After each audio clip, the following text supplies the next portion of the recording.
Segment with Donald Trump, brought to you by Christian Allen Smith of AC Specialists. Christian Allen are true Virginia job creators and entrepreneurs. And when it comes to your home, naturally you want to be comfortable inside no matter what the weather is doing outside. So if you need exceptional service, you want to go to Chrissy and Allen Smith of AC Specialists. Call today, 757-558-9122, or go to acspecialists.net. Mention my name, bang, $500 off any generator and $1,000 off any HVAC system. acspecialists.net, Christian Allen Smith. Joining us now, Donald Trump, host of the hit TV show The Apprentice, American businessman, investor, and author, and potential top-tier presidential candidate. Mr. Trump, welcome to the John Fredericks Show in Virginia. Great to have you. Good morning, John. Great to be with you. Now, we're excited. You're coming to Chesterfield County, Virginia on Friday and delivering the keynote remarks at the Chesterfield County Republicans Committee's 2015 Lincoln Reagan Dinner, Friday, 6 p.m. And by the way, more info, go to LincolnReaganDinner.com. Trump, what inspired you to come to Central Virginia? Well, first of all, I own a lot of property in Virginia. I have a great winery, as you know, the Kluge Estate, the former Kluge Estate. And it's great stuff. And I have one that's going to have, all sorts of major golf championships along the Potomac River in, I guess you'd call it Loudoun County, Sterling. It's got many different names, Potomac Falls. It's a tremendous property right along the river. It probably has more river frontage than anybody ever thought of. And it's been a big success. So I have great property in Virginia, and I love Virginia. I've always been a big fan of Virginia, and they asked me to do the keynote, and I've accepted. And I hear the crowd is packed. I hear it's going to be a wild evening. It's going to be quite the evening. They're sold out, standing room only, so it's going to be a lot of fun. Let's get to some policy issues. I want to start with Obama's fast-track trade and the Trans-Pacific Partnership TPP agreement on the table in Congress right now. Now, back in the 90s, there were only 3 Republicans who were adamantly opposed to NAFTA. That was Donald Trump, me, and Pat Buchanan. Right. We were all right. Yes. We were right. Now, what about this Trans-Pacific Partnership deal? Well, let me tell you, first of all, go back to that. We were right. Yep, we were. We've cleaned out New England. We've cleaned out different places, and they've all gone into Mexico and other places. And, man, it's incredible that, I wish more people would say that. You're right. There were about 3 of us. There were very few. Yep. And it turned out to be a disaster. The new agreements that they're talking about, I wish they wouldn't make them because Obama can't negotiate. He's a horrible negotiator. You're looking at the deal he's talking about with Iran, which is horrendous, just horrendous. I wrote the book, The Art of the Deal, which was the #1 selling business book of all time, or just about. And tremendous book, and it's in schools, and they say, well, the first thing I say is never act desperate. The deal with Iran is such a disaster, what he's doing, and it's not going to do anything other than nuclear proliferation all over the place. Everyone's going to go get nukes to protect himself, but that is such a bad negotiation. The way they're doing it. And, John, you take a look at the way they keep going. How long does it take? They have meeting after meeting. It goes on for months and months and months. And they still know, and they're talking about the same thing. We're not talking about sending rockets to the moon. At some point you walk, and you put the sanctions on much heavier. They want to take sanctions off and negotiate. You don't do that. You double them up and triple them up, and you make a good deal. And, the other thing is one of the amazing things, because I know we'll get off to this for just a second, and we'll get back to your other thing on trade. But basically what I'm saying is they can't negotiate. We have 2 elements that are interesting. We have 3 people over there, now 4. They've just taken another one, by the way. You would have thought that a guy, the right messenger, would have walked up first day, first hour, first second, first sentence, and said, listen, you've got some of our people over here. Let them go. One of them's in there because he's a Christian and in the worst jail, a jail that makes ours look like patty cake. So you would have, in the first sentence, fellas, you got 3 of our people. Come on, let them go. It's good for you. You don't want them. It would be good for you. It would set a stage, set a tone. Let them go. I guarantee they let them go. Now, if they don't let them go, you're off to a real bad start. In other words, you probably should walk out of the room, because if they don't want to do that, you're not going to do much, okay? Right. But let them go. You get them out. We don't even bring it up. We don't even bring it up as a point. And the other thing is the agreement is sort of semi-negotiated, right? Nobody knows if it is or not. Nobody knows what they're doing. But I don't even know why are they doing this, and then they're going back in June, and they're going to start negotiating again. But, the Persians are great negotiators, and frankly, we have a bunch of dopes in there. We have a bunch of people that can't negotiate. So the amazing thing is, though, they go back to Iran, and they're dancing in the streets, and the negotiator and the leaders of Japan of Iran are out saying and saying in strong, we out negotiated them, we made a much better deal. What they're saying are lies. They're just saying lies because they wanted to look at. Now, if anybody ever did that to me in a deal, I'd say, fellas, you're embarrassing me. The deal's off. But Obama says, "Oh well, they were just kidding. They didn't really mean that. They didn't." I've never seen people like this. So now you ask about trade. Well, the trade agreement is a disaster because they can't negotiate. And I can tell you this, as somebody that is giving very serious consideration to running. I love my business, I love my life, but I love the country so much that somebody has to go in there and straighten it out because it is a mess. We're going to be a dead country very soon. And I don't want to take over agreements negotiated by somebody else. I want to negotiate. If they're going to be agreements, I want to negotiate my own agreements. They cannot be good because we have such a bunch of amateurs doing the negotiation. So these agreements, John, cannot be good. They're going to be a disaster for us. They're great for other countries, but they're not good for us. Well, coupled with the fact, Mr. Trump, they're done in complete shrouds of secrecy. Nobody has any idea what's in them. So it's kind of like Obamacare. You have to pass it to see what's in it. How does that make any sense? Well, I know the people that are leading the negotiations, okay? And I know everybody. I know when it comes to the world of deals, I'm a plus 10. That's what I do. And I know the good ones, the bad ones. I know the overrated ones where people think they're good. The people that are negotiating these treaties are amateurs. They're not good. They're not the good ones. One of the things I said in a speech last week, I was up in New Hampshire, and I gave a speech, and they gave me a standing round of applause. I would get, and I know them all, and some are horrible human beings, by the way. That's okay. Who cares? I would get our best and our finest, because that's what they have negotiating against us, like China. The way they take advantage, they take the money out of our pocket like we're a bunch of babies because we have people that don't know what they're doing. And they have guys that are so sharp. You look at their eyes, these are killers. And we have babies. I don't know if you saw the thing on 60 Minutes the other night with Carolyn Kennedy. Yes. They said, did you watch that at all? Yes. Did you get to see it? Yes, excellent. It was amazing because they said to Carolyn Kennedy, now she's essentially leading negotiations in Japan. They said, how did you get the job? Well, I had nothing to do, and I went to the White House. I said, I'd love to help you. Could I do something? They said, how would you like to be the ambassador to Japan? And she goes, really? Wow. I never even thought. Now, this is a woman, and she's very nice. I'm sure she's very nice. In fact, my daughter Ivanka likes her, okay? So how bad can she be? But the truth is, she's not equipped, and she's now the number one trade negotiator, because of her position. And I watch Abe and the people from Japan. These are killers. I watch these people whining and dining her. They show her, sitting in different, and everybody's, and they're making deals with us that are so unbelievable. And we have this girl that can't believe she got the job. So this woman, they can't believe that she got the job. And I say to myself, that's the problem with the country, instead of the kind of people that we should have in there. So they're whining and dining her. They're going to get everything from this country. And it's a shame. So the bottom line is I don't like it because I know the people negotiating, they don't know how to make a good deal. If you put a good deal in front of them and said, sign these papers, they wouldn't know how to sign them. It's a real travesty, John. Now, Mr. Trump, if you were president, would you be in favor of fast-track authority? No, I'd be in favor of great deals. I'd be in favor of deals that would be so good. I wouldn't care about Congress because Congress, if they saw the deals that I made, they'd approve them so fast. I wouldn't worry about fast track or not fast track.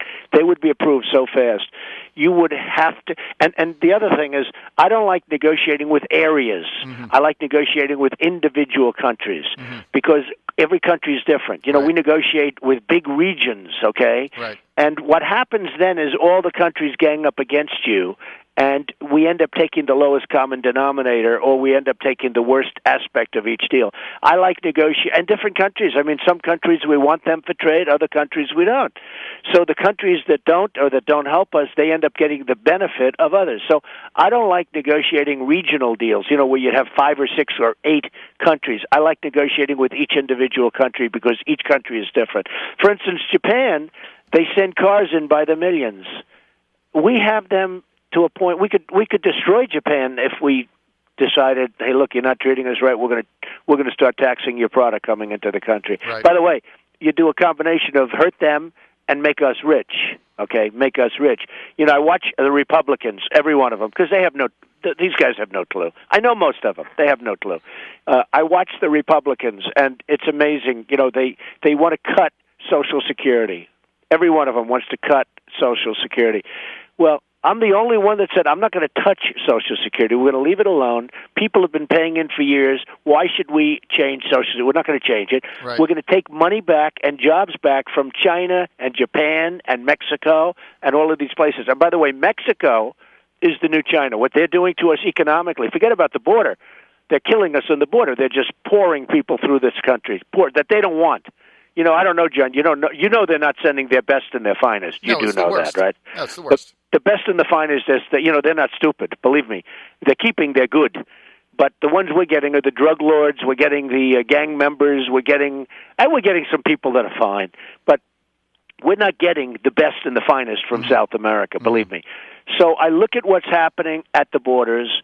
I look at what's happening where they take car plants. Mexico, people don't know, it's becoming like the car capital of the world. They just took a big plant out of Tennessee, $1 billion plant, one of the big German car companies. They were going to build it in Tennessee, and they just took it like from a baby, like candy from a baby. They took it and they put it. It was just announced it's going to Mexico. Ford just announced they're spending a $2.5 billion plant in Mexico. And you know what they're going to do? They're going to make cars and they're going to sell them in the United States, and we're not going to tax them. Now, you tell me, should we allow that? No. Okay. Makes no sense. You and I are in the same group. I mean, you and I are. I know all about you, John, and you and I are in the same group. I can't believe, because you said something at the beginning that was very interesting. You used the word common sense. And, while it's the art of the deal, a lot of it's just common sense. Mm-hmm. It's like Bergdahl. I use that as an example, 5 for 1. We get Bergdahl, they get 5 killers, leaders who are now back on the, things trying to kill us all, we right? We get a traitor. And we get a traitor. I'd send them back. I'd call, sometimes you renegotiate the deal. I'd send them back, even if we don't get their 5 guys back. Go get them anyway. But I'd send Bergdahl back. Let them, we don't have to, the old days you'd execute Bergdahl. Right. When this country was strong and powerful and meant something, you would execute Bergdahl. Now he's being protected. They said, oh, well, he had some psychological problems. And, the general that was there, these are not General Patton. These are not General Douglas MacArthur. The general that went there knew all about this before the trade. I figured maybe it slipped through. Maybe they didn't know. No, they knew all about it. This general met with the 5 or 6 soldiers that told him the guy was a traitor. Mm-hmm. And we probably lost 5 lives and maybe now 6 lives of guys that went out looking for him and trying to get him back. So, as far as I'm concerned, send Bergdahl back, drop him right in the middle of those characters, and they'll take care of him. That's what I do. I think that makes a lot of sense. I haven't thought of it that way. Mr. Trump, thousands and thousands a day, illegals overrunning the United States. As you said, not the best and the brightest by any means. Obama doing nothing to send them back. We don't even have a southern border now. It's just basically empty. No. I mean, I was at the fair conference. I was talking to ranchers who said that thousands a week come over and they catch them, give them to ICE, and they're simply released. What's the deal here? No, we don't have a border, and it's hard to believe. Actually, we could seal the border in one day if we wanted to, right? How? It's hard to believe. They walk by, the soldiers are standing there holding their guns, and these people are walking into the country by the thousands. And the soldiers don't want that either, but I guess they're under orders, and they're walking in by the thousands. Now, it's inconceivable. I mean, it's inconceivable. And yet Obama likes it, and maybe he views he's building up the Democrat Party. I mean, the Democrats are, if you look at it, the Democrats are, when a George Bush, the last thing we need is another Bush, who's very weak on immigration. Also, he's in favor of Common Core, which immediately, I think he can't get the nomination personally. Right. He wants education to be governed by Washington. But when a guy like George Bush said they come over for love, and it's wonderful when they come over, and all the stuff that he was saying, And now he's trying to change his stance a little bit. You don't change your stance. I mean, you'll go if once you get elected, you go right back to whatever your thought process is. But when George Bush said they come over for love, you remember that whole catastrophe. Mm-hmm. And all of them are weak. I mean, Rubio was very much in favor of letting him come. Now all of a sudden he's trying to toughen up. They say he's the new John F. Kennedy. Give me a break. This is not the new John F. Kennedy. But Rubio came out very strongly, and he was very weak on immigration, by a conservative Republican standard. And all of a sudden he had no choice. He had to toughen it up, and now he's all of a sudden, tough. So, I mean, we have guys that it's not going to be, they're not going to do the trick. So, I'm looking at it very, very strongly, and I'm going to surprise so many people. And I don't know if you've seen polls where they put me in, because a lot of people, everyone says, I'm having a lot of fun, which I'm not. I can actually think, as good as you are and as great as your show is, I can actually think of things I'd rather be doing this morning. Okay, like relaxing. Right. But the truth is, I love the country. A country's going to hell. And you're somebody that understands it. You're right. I remember you. There were a very small group that opposed NAFTA. Very, very small. It wasn't even opposing. I couldn't even understand the concept of what they were trying to do. And I'll tell you what. You go up and look at those big factories up in New England that got wiped out. And just wiped out. I mean, annihilated. Gone. Yeah, annihilated. What did we get out of it? Nothing. We got nothing. Nothing. We got nothing. And, a lot of those factories were converted to apartment houses, but that doesn't mean it. Apartments don't mean anything. It's like we're becoming a service place. We're becoming a nation that takes care of our old people. In other words, nurses and nursing homes. But we're not manufacturing. You need to manufacture to make the country great. China now has become the number one economic power in the world. That happened a year ago, which was unthinkable that could happen. They're building fortresses in the middle of the ocean. You see that for their ships, so their ships can dock. If we ever had to build a fortress in the ocean, we'd go through 25 years of environmental impact statements, and they'd say, gee, we're hurting the fish, So our country is definitely screwed up, and it can be changed. But I'll tell you one thing, John, and I think you probably agree. If we go on much longer like this, it's never going to be able to be changed. It's going to be too far gone. We're out of time. The clock on the U.S. is just about out of time. You're right on that. Now, I predict if you get in the race, I think you're going to win New Hampshire. And I'll tell you why. Pat Buchanan won New Hampshire 1996 with 19% in a crowded field. I think if you win New Hampshire, then who can be the nominee? If that happens, I've got 1 minute. How do you beat Hillary Clinton? Well, I think she's beating herself, and I know her very well. But you look at all the stuff between the emails, and now you're saying, well, the emails were canceled, and why did she cancel them? Because all of this stuff, this is really criminal stuff. This is very dangerous territory that she's treading on. And with all of this money pouring into her and her foundation and her husband, and I think it's going to be a very interesting race. Romney should have won. He choked. He just choked, and he just blew it. Should have won, but this is going to be a race she can be beaten. She's really hurting herself right now, and she can absolutely be beaten. But I think a lot of our Republican candidates will never beat her. They're not tough enough, and they're not smart enough, frankly. What's your time frame to make a decision on running for president, Mr. Trump? I would say June, July. And I think people are going to be very shocked. Very shocked. I'm going to predict I'm never wrong. My predictions are legendary. If you get in the race, you win New Hampshire. Well, okay, good. Well, people have said it, but you know what? It's a theme-based. It's not even based on negotiation. It's based on common sense. You said it right at the beginning. The word common sense. How does this stuff happen? The 5-to-1 trade. That's emblematic of the way we negotiate, the 5-to-1 trade. And it's common sense. So, I think we'll do very well. And I'll tell you what, we'll make the country great again. That I can tell you. And you will be happy. And I'll always remember you. All right. You'll have to come back on when you announce for president. We want to thank Donald Trump for being with us. Thank you. Great honor, Jim. Thank you.